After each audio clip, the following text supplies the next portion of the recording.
오늘 말씀 제목 함께 따라 하실까요? 선으로 악을 이기라. 선으로 악을 이기라. 오늘 본문 말씀을 묵상하면서 저는 문득 어렸을 적 읽었던 동화들이 새록새록 떠올랐습니다. 한 동화 이야기의 마지막 페이지를 다 읽고 이 책을 덮을 때면 대부분의 동화에서 주고자 하는 교훈, 제가 배웠던 메시지는 명확했습니다. 권선징악, 인과응보, 자업자득과 같은 메시지였지요. 선함을 권하고 악함을 징계한다. 원인에 따라 결과가 있으니 응당 그 보답을 받는다. 다시 말해 자신이 나쁜 일을 저질렀으면 그에 응당한 나쁜 일이 찾아오고, 좋은 일을 행하였다면 그에 상응하는 좋은 일을 겪게 된다는 뜻의 교훈이었지요. 그런데 시간이 흘러 제가 30여 년이 지난 지금 한 가지 새롭게 느끼는 점이 있습니다.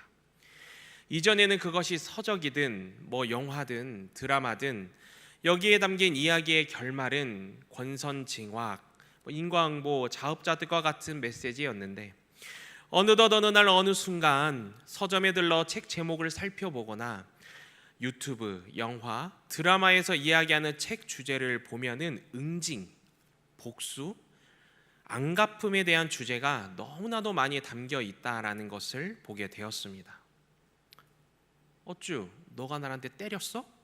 그럼 나도 똑같이 한 대 때려준다라는 거예요. 아니, 먼저 맞은 사람이 억울하니까 한 대 더 때린다는 거예요.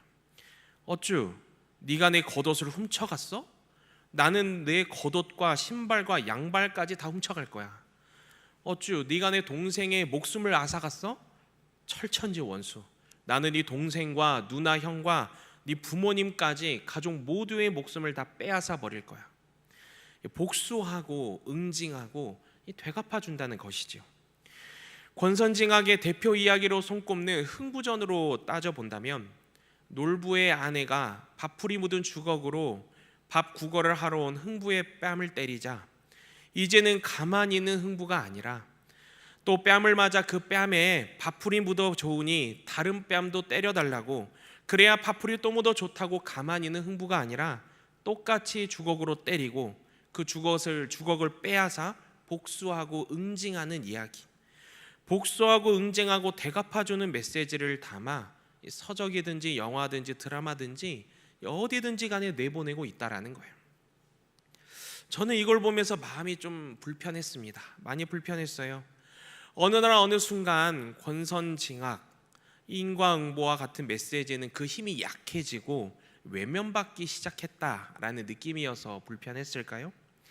이제는 이런 메시지보다는 복수와 응징과 되갚음에 환호하고 열광하는 사람들이 많아져 간다는 생각, 그리고 거기서 시원함의 대리만족을 느끼고 있다라는 생각이 들었습니다.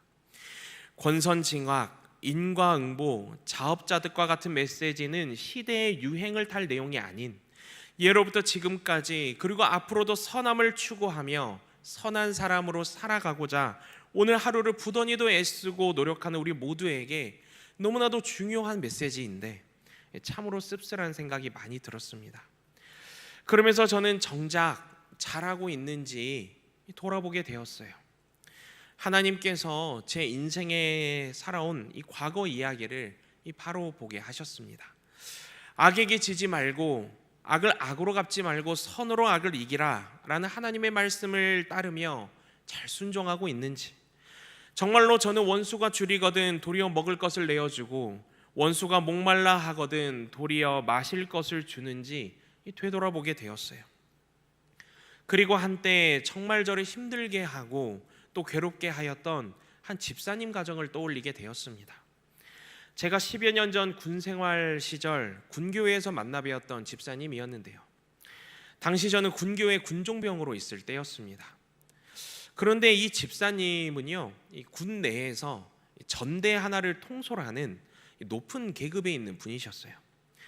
그러다 보니 교회에서도 그 계급을 자꾸만 드러내시기 시작하셨습니다.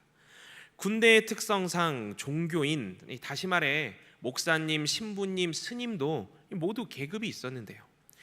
목사님을 목회자로 보는 것이 아니라 그 계급으로 대하시는 거예요. 목사님도 자기보다 계급이 낮으니 자기가 말하면 자기 뜻대로 이루어져야 되고, 목사님이 상주하시는 교회 또한 자기가 말하면 바로 바뀌어야 되고, 그 계급에 대한 충성과 존중이 없는 것이 아닌데, 교회 안에 수많은 절차와 과정과 또 공동체가 있음에도 불구하고 교회 내에서는 다 군가족들이고 또 자신이 계급이 제일 높으니 자기가 말하면 다 들으라라는 거예요. 자기 생각대로 안 되면 교회 전체가, 교회 공동체가 자신에게 하극상을 부린다라고 생각한 것이지요. 그래서 교회가 어떤 안건을 가지고 당회와 재직회를 통해 의견을 나누고 또 결정을 한다 하더라도 그 결정이나 회의가 필요 없다 느껴질 정도로 계급을 내세우고 계급을 위시하는 분이셨습니다. 그러다 보니 교회 군종병으로 있던 저는 그 집사님 입장에서는 저기 밑에 보이지도 않는, 이 말을 섞고 싶지도 않은, 말을 섞을 수가 없는 이 따라지 같은 존재였던 거예요. 그러다 보니 교회 방향이 본인 뜻대로 되지 않았을 때 그 화와 분노는 모두 저에게로 향했습니다.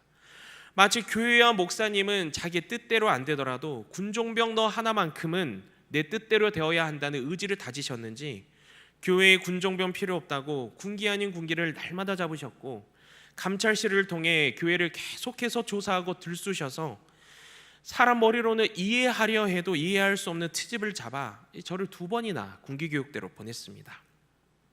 이로 인해 멀쩡하던 허리에는 척추 측만증이 생겨 몇 달 동안 허리를 움직이지 못해 누워있는 상태에서 스스로 앉거나 일어서지도 못할 만큼 한동안 고통과 눈물의 시간을 보냈습니다. 저는 정말 그 집사님 가정이 용서가 되지 않았습니다. 교회도 목사님도 왜 모든 것이 본인 뜻대로만 되어야 한다는 그 일념 때문에 건강이 무너지고 허리가 망가지고 정신적으로 이렇게나 피폐하게 되어야 하는 것인지, 왜 가해자는 아무렇지도 않은데 피해자만 고통받는 세상이 된 건지 이해를 하려 해도 되지 않았고 생각할수록 화만 났습니다. 그렇게 시간이 흐르고 제대할 때가 이르러 새벽 기도회를 마치고 기도를 하는데, 어느 날부터인지 하나님께서 계속해서 그 집사님 가정을 떠올리게 하시는 거예요. 호영아, 이대로 제대하면 안 된다, 이대로 떠나버리면 안 된다. 계속해서 그 집사님 가정을 떠올리게 하셨습니다. 그동안 억울함 속에서 2년여의 시간을 보냈으니 이제는 성경님을 삼손처럼 무기 들고 힘 한번 쓰라고 떠올리게 하신 것이 아니라 그 집사님 가정을 용서하고 품고 기도하며 축복하라는 마음을 계속해서 부어주시고 또 부어주셨어요. 저는 니느웨로 가기를 거부했던 요나처럼 하나님이 주시는 마음을 부정하고 또 불순종했습니다. 싫다고, 당한 건 난데 왜 용서하냐고, 축복은커녕 단순한 인사말도 하기 싫다고, 안 나온다고, 힘들다고, 마음 어렵다고 투정을 부렸습니다. 그러나 하나님께서는 그럴수록 더 마음을 부어주시는 거예요. 그러면서 그 새벽 기도의 기간에 군교회 목사님을 통해 전해주신 말씀 구절, 그리고 계속해서 보게 하시고 묵상하게 하신 말씀 구절이 오늘 본문 말씀 구절이었습니다. 아무에게도 악을 악으로 갚지 말라고요. 악에게 지지 말고 선으로 악을 이기라고요. 하나님의 진노하심에 다 맡기라고요. 악에게 지지 말고 선으로 악을 이기라는 21절이 하나님 말씀을 붙잡고 얼마나 씨름을 했는지 몰라요. 하나님, 저는 목회자 자격은커녕 신학생, 군종병 자격도 없는 사람이라고, 저는 이렇게 몸도 정신도 피폐해지면서 선함은 다 사라져버린 것만 같다고, 악바리만 남고 독함만 남은 것 같다고 그렇게 씨름을 했습니다. 그렇게 긴 씨름 끝에 제대 날이 되었습니다. 제대날 제대 기념으로 제가 삼손처럼 손에 당나귀 턱뼈와 같은 무기를 들었을까요? 제대날 당일에는 군교회 여전도의 야유회가 있어서 저는 제대날에도 제대를 하지 못하고 후임이 휴가를 나간 통에 여전도의 야유회까지 마치고 제대를 해야 했습니다. 그러나 저는 오히려 그 야유회 시간을 하나님께서 저에게 주신 기회로 여겼습니다. 그 집사님 가정을 축복하고 엉킨 실타래를 풀 수 있는 기회 말이죠. 입을 10번 넘게 떼어보려 해도 떼어지지 않았지만 하나님께서 기도 때에 주신 마음이 바뀌지를 않아서 용기를 내어 이 11번째 입을 떼려고 할 때에 가서 그동안 죄송했다고, 그리고 감사했다고 말씀드렸습니다. 그 집사님이 저의 이 사과를 듣고 나서는 그래야지, 그렇게 해야지 라고 하시는 대답을 들었지만 왠지 서럽거나 화가 나지는 않았고, 그분을 보며 마음으로 진실로 축복하고 기도하는 제 모습을 보게 되었습니다. 그 순간 하나님께서 신기하게도 제 마음에 평안을 내려주시더라고요. 그로부터 지금까지 10여 년이 훌쩍 지났습니다. 그래서 완전히 해방이 되었느냐? 용서, 해방과는 별개의 개념으로 당시 그 시절을 떠올리면 아직도 고개를 절레절레 아찔하고, 그때 일들 때문에 가끔씩은 현기증 같 비슷한 게 올라오기도 합니다. 그렇기에 원수를 사랑하라는 예수님의 말씀이 얼마나 지키기 어려운 말씀인지를 보게 되고요, 악을 악으로 갚지 말고 선으로 악을 이기라는 이 하나님의 말씀이 얼마나 순종하기 어렵고 감당하기 어려운지를 느끼게 됩니다. 그러나 100번을 생각하고 1000번을 생각해도 제대날 다가가서 그날 입을 떼기 잘했다라는 생각이 듭니다. 그래서 마음이 평안하고 또 평안합니다. 사랑하는 여러분, 그래서 오늘 본문 말씀이 참 중요합니다. 악에게 지지 말고 선으로 악을 이기라. 이 하나님의 말씀을 따라 바라기는 이 시간 함께하는 성도님 한 분 한 분이 악을 악으로 갚지 말고 선으로 악을 이길 수 있는 그리스도인 될 수 있기를 주님의 이름으로 축원합니다. 이제 본문 말씀에 담긴 하나님의 메시지를 하나씩 살펴보고자 합니다. 본문 14절부터 21절까지를 가리켜서 바울은 그리스도인의 생활로 명명하는데요, 그리스도인의 생활 규범이란 이와 같아야 함을 우리에게 안내하는 구절이 바로 이 14절부터 21절까지 말씀입니다. 이 세상을 그리스도인으로서 살아갈 때에, 또 하루하루 살아낼 때에 이 세상을 향한 그리스도인으로서의 우리의 의무, 또 이웃을 향한 우리의 생활 의무는 이것이다, 이 무엇인지를 가르쳐 준다라는 것이죠. 먼저 본문 14절 말씀에서는 바울이 우리에게 어떻게 권면하고 있나요? 너희를 박해하는 자를 축복하라, 축복하고 저주하지 말라라고 말씀합니다. 우리를 박해하는 자를 똑같이 박해해 주는 것도 아니고, 그냥 무시하며 적당히 거리를 두는 것도 아니고 축복하라니, 바울의 첫 권면부터 너무나도 지키기 어려운 말씀입니다. 그러나 바울은요, 분명하게 권면합니다. 예수 그리스도를 구주로 고백하고 하나님 말씀에 순종하는 그리스도인이라면 자신을 해치는 자들을 미워하기를 거부하고, 또 자신을 미워하는 자들에게 안갚음하길 거부해야 한다고 말입니다. 여기서 바울은 한 걸음 더 나아가 우리에게 이들을 축복할 것을 이 14절 말씀을 통해 권면합니다. 그런데 사실 바울이 권면한 이 말씀은요, 예수님께서 공생애를 하실 적에 우리에게 먼저 가르치시고 먼저 권면하신 말씀입니다.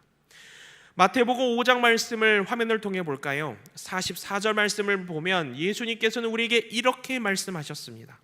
너희 원수를 사랑하며 너희를 박해하는 자를 위하여 기도하라 라고요. 그런가 하면 누가복음 6장에서도 예수님께서 우리에게 이렇게 먼저 가르쳐 주셨습니다. 27절에서 28절 말씀을 볼까요? 너희 원수를 사랑하며 너희를 미워하는 자를 선대하며 너희를 저주하는 자를 위하여 축복하며 너희를 모욕하는 자를 위하여 기도하라 라고 말씀하셨습니다. 이어서 32절부터 33절까지의 기록을 보면 예수님께서 우리에게 이 방점을 찍으시지요. 죄인들도 사랑하는 자는 사랑함을, 우리를 선대하는 자만을 선대하며 칭찬받을 게 없음을, 죄인들도 다 이렇게 행함을 말씀하셨습니다. 그리고 예수님은 우리에게 직접 몸소 보여주셨지요. 공생의 기간 내내 자신을 박해하는 이들이 마침내 자신을 십자가에 못 박고 그 앞에서 희덕대며 조롱하는 그 한시도 견딜 수 없을 것만 같은 상황 속에서, 그 고통 중에 계신 상황 속에서 오히려 아버지 하나님께 이들을 박해하지 말고 용서해 달라 간구하는 기도를 친히 보여주셨습니다. 그 기도의 내용이 무엇입니까? 누가복음 23장 말씀에 기록되어 있지요. 아버지, 저 사람들을 용서하여 주십시오.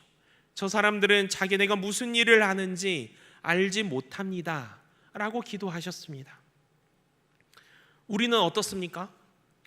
길을 가다가 버스에서 또 지하철에서 누가 실수로 발을 꽉 밟기라도 하면, 또 누가 우리를 툭 쳐서 가방에 있는 게 쏟아지기라도 하면 우리는 눈에 뭐가 나옵니까? 꿀이 떨어집니까? 레이저가 나오지요. 더운 여름에 날구지하는 것도 아니고 눈으로 레이저를 쏘며 어떤 분들은 사과하라고 말하기도 합니다.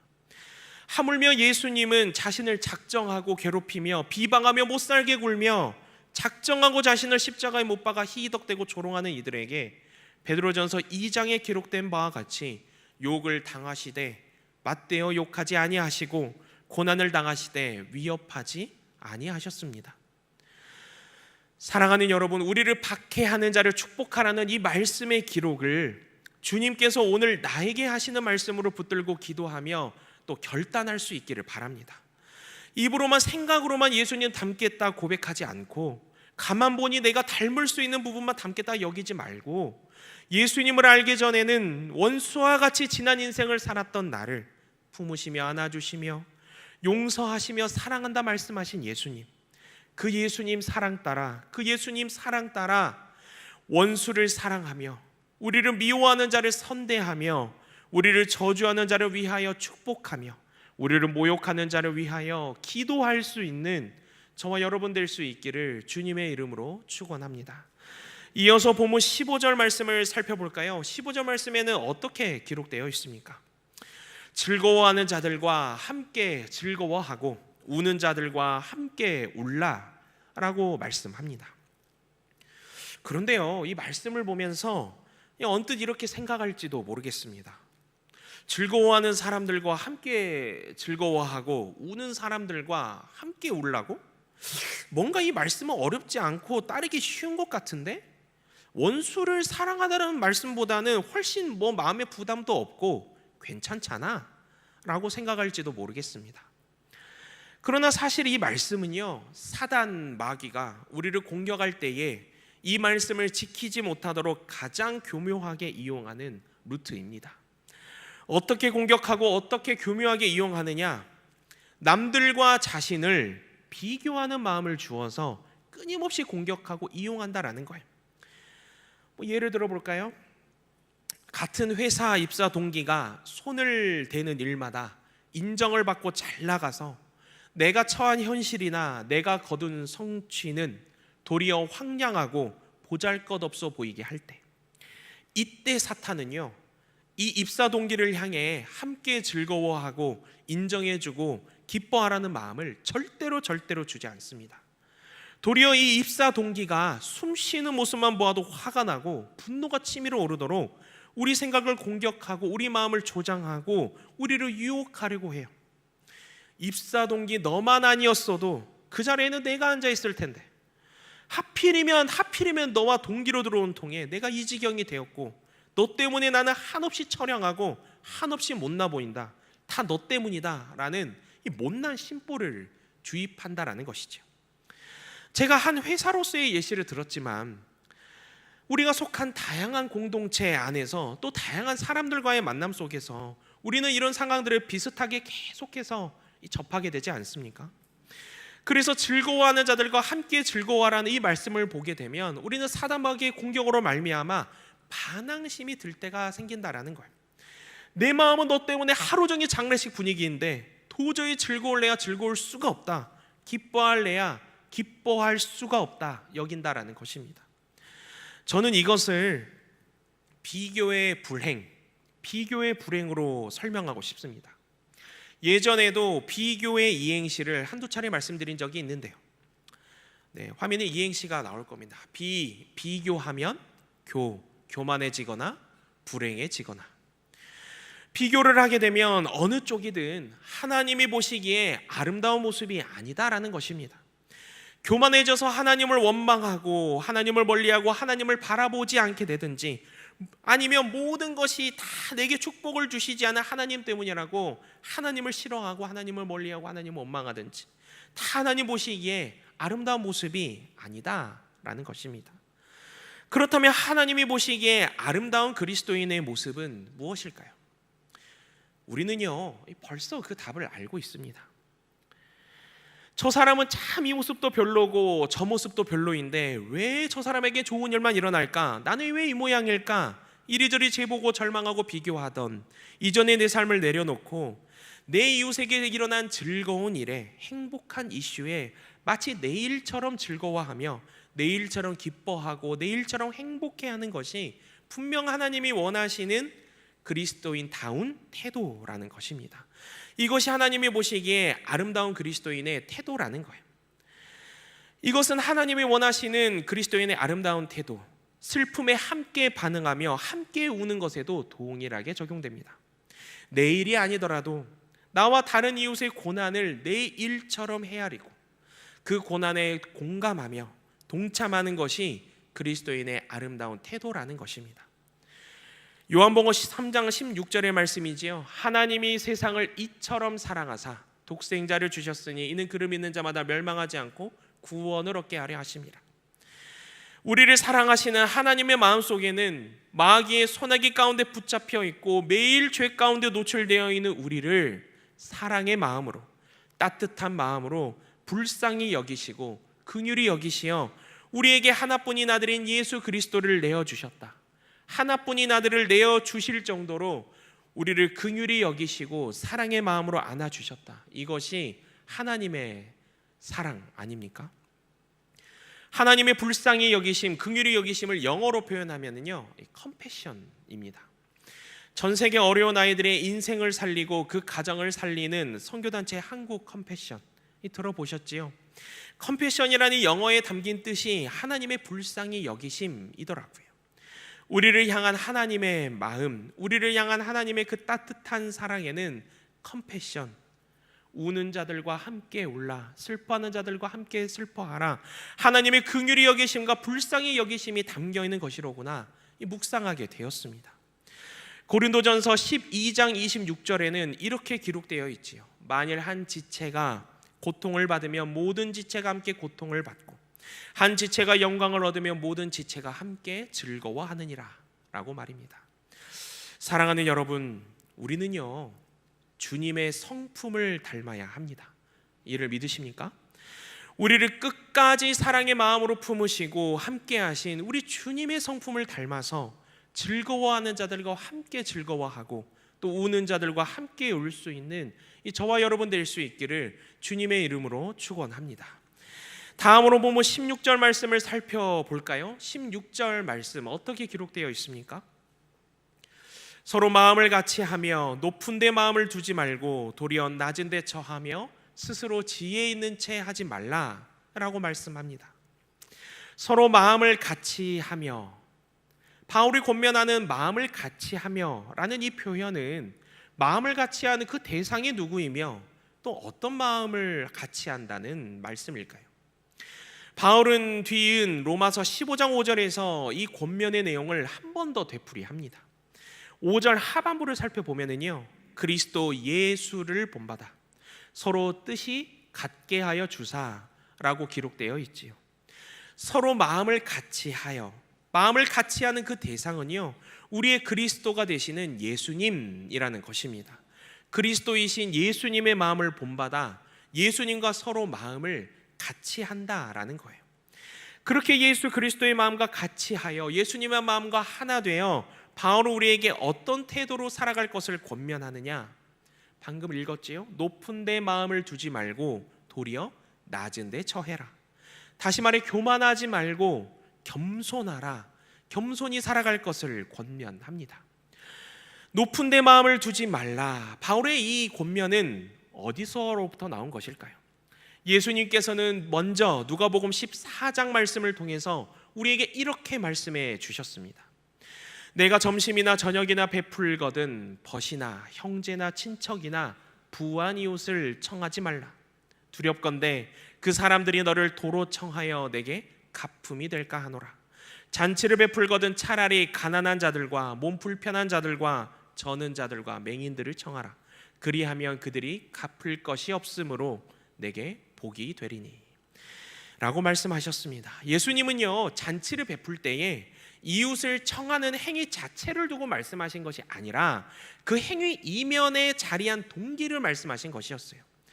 이 사람은 내 친한 벗이니 내가 잔치에 초대하면 나에게 이렇게 해주겠지.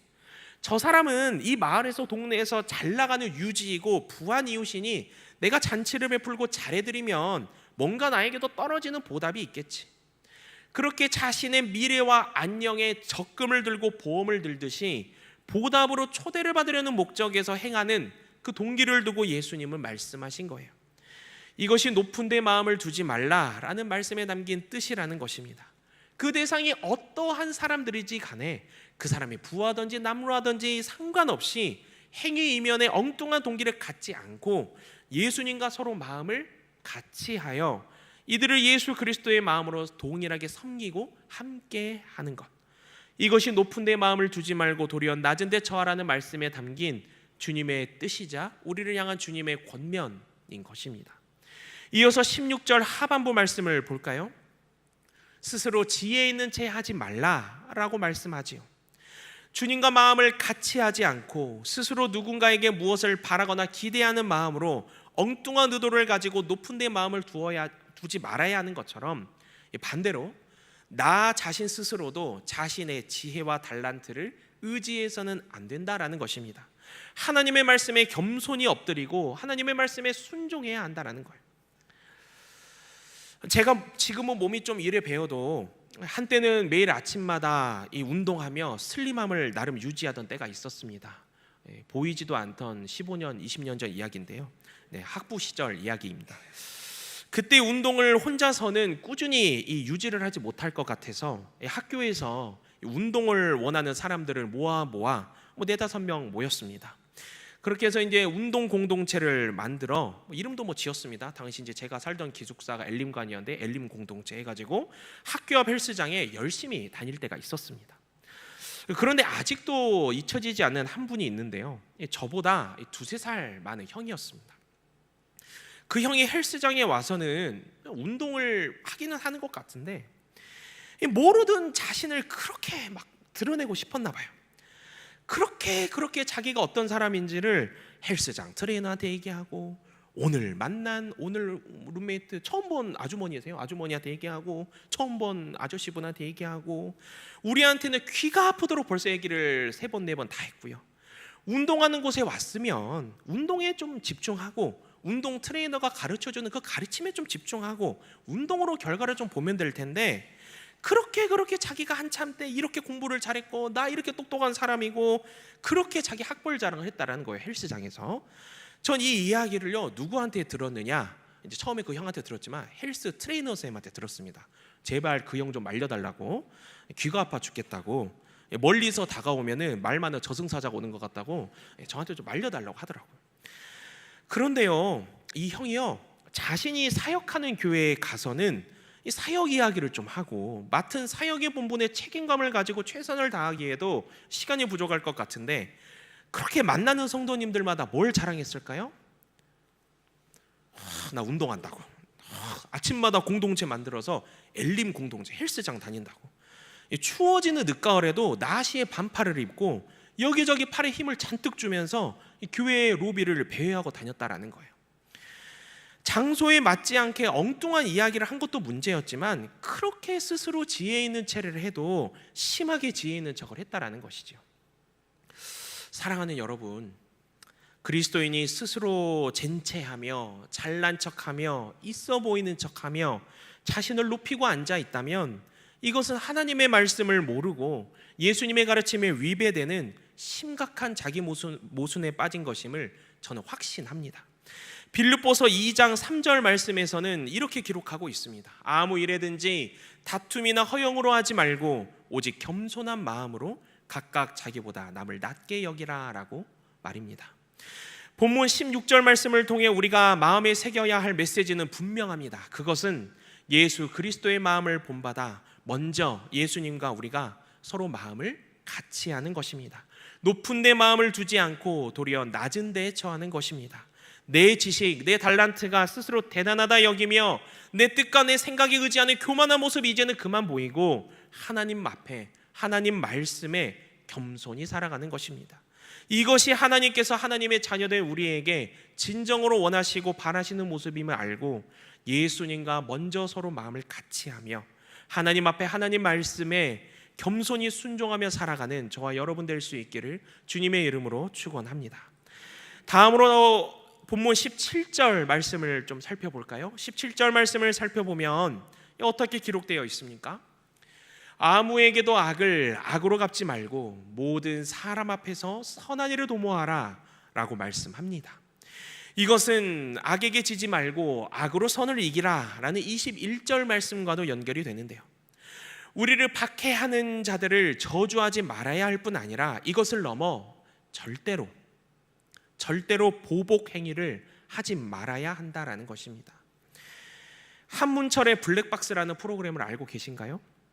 네, 한 번쯤 TV나 유튜브 매체를 통해서 보셨을 거라는 생각이 드는데요, 차량과 관련한 각종 교통사고들을 블랙박스 영상 분석을 통해 무엇이 잘못되었고 어떤 운전자가 판단 미스를 하였는지를 좀 다루는 프로그램입니다. 저도 운전을 하는 사람이다 보니 오늘은 대체 어떻게 사고가 일어난 것일까 가끔씩 우연히 상영할 때면 잠깐씩 눈여겨볼 때가 있는데요, 그런데요, 생각한 것보다 그 이상을 훨씬 상회해서 보복 운전을 하는 사람들이 그렇게 이 블랙박스 영상에 많이 등장하더라고요. 사실 그렇습니다. 운전하다 보면 저 사람 운전면허를 땄나? 누가 운전하는 거야? 짜증나는 일도 생기고요, 어쩔 땐 정말 화가 치솟는 상황이 벌어지기도 한다는 것을 저도 운전하는 사람으로서 여러 번 경험할 때가 많습니다.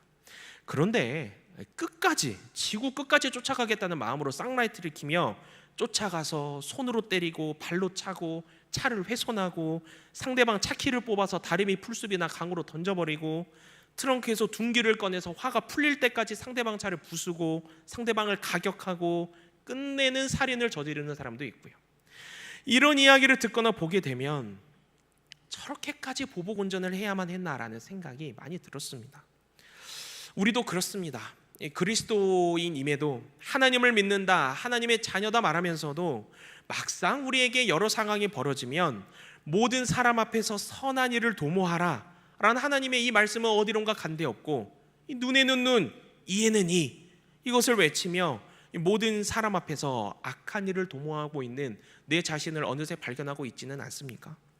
너가 나에게 악하게 대했으니, 너가 나에게 또 악하게 말했으니 내 안에 이 하나님께서 지워주셨던 악함을 너가 살렸다, 깨웠다, 내가 악하게 된 것은 다 너 때문이다라고 말하며 악을 더 큰 악으로 갚으려고 하고 있지는 않은지요.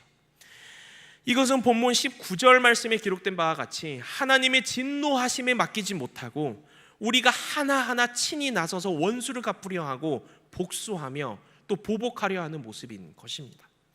그래서 오늘 본문 말씀을 통해 바울은 우리에게 분명히 권면합니다. 우리는 절대로 아무에게도 악을 악으로 갚지 말아야 함을 말입니다. 바울은 비슷한 권면을 데살로니가 신자들에게도 똑같이 전하였어요. 데살로니가전서 5장 15절 말씀에는 이렇게 기록되어 있습니다. 삼가 누구에게든지 악으로 악을 갚지 말게 하고 서로 대하든지 모든 사람을 대하든지 무엇을 따르라고요? 항상 선을 따르라 라고 말입니다. 이러한 내용은요, 바울만 전한 것이 아닙니다. 베드로도 전하였어요. 베드로전서 3장 말씀을 통해 우리에게 가르치고 권면합니다. 8절에서 9절까지 말씀 사이에 기록되어 있지요. 악을 악으로, 욕을 욕으로 갚지 말고 도리어 무엇을 빌라고요? 복을 빌라라고 말입니다. 사랑하는 여러분, 우리는 수많은 예수님의 제자들과 또 사도들을 통해서 받는 이 가르침들을, 보게 되는 이 말씀들을 기억하고 또 기억하고 마음에 새겨야 합니다. 모든 사람 앞에서 선한 일을 도모하며 우리는 할 수 있거든 모든 사람과 더불어 화목해야 합니다. 앞서서도 말씀드렸지만 우리에게 선대하는 자만을 자격 있다 여기고 선대하며 우리가 사랑할 수 있다 여기는 사람만을 사랑하는 것은요, 세상 사람 죄인들도 다 똑같이 행하는 모습입니다. 설령 가장 비열하고 설령 우리가 보기에 선대함, 사랑함을 받을 자격 하나 없어 보이는 사람이 있다 하더라도 우리는 그리스도인이기에 우리야말로 자격 없는 죄인 중에 괴수와 같은 자들이었는데 예수님의 사랑으로 회복되고 예수님의 사랑으로 하나 되어 예수님 통해 구원이라는 놀라운 선물을 받았기에 할 수 있거든 모든 사람 앞에서 선한 일을 도모하며 할 수 있거든 모든 사람과 더불어 화목해야 한다는 것입니다. 사랑하는 여러분, 그래서 저는 바울이 권면한 것처럼 이 시간 우리 모든 성도님들께 권면드립니다. 아무에게도 악을 악으로 갚지 말고 모든 사람 앞에서 선한 일을 도모하십시오. 할 수 있거든 모든 사람과 더불어 화목하십시오. 내가 능력 있고 힘이 있어서 내 달란트로 할 수 있거든 화목하는 것이 아니라 내 연약한 육신의 능력으로는 사람들이 조그만 공격에도 화가 치솟고 사탐마귀가 주는 잠깐의 유혹과 관계에도 어느새 악을 악으로 갚으려 하기에 하나님께 의지하여 하나님의 사랑에 힘입어 하나님이 주시는 능력으로 말미암아 모든 사람 앞에서 선한 일을 도모하며 모든 사람과 더불어 화목할 수 있기를 바랍니다.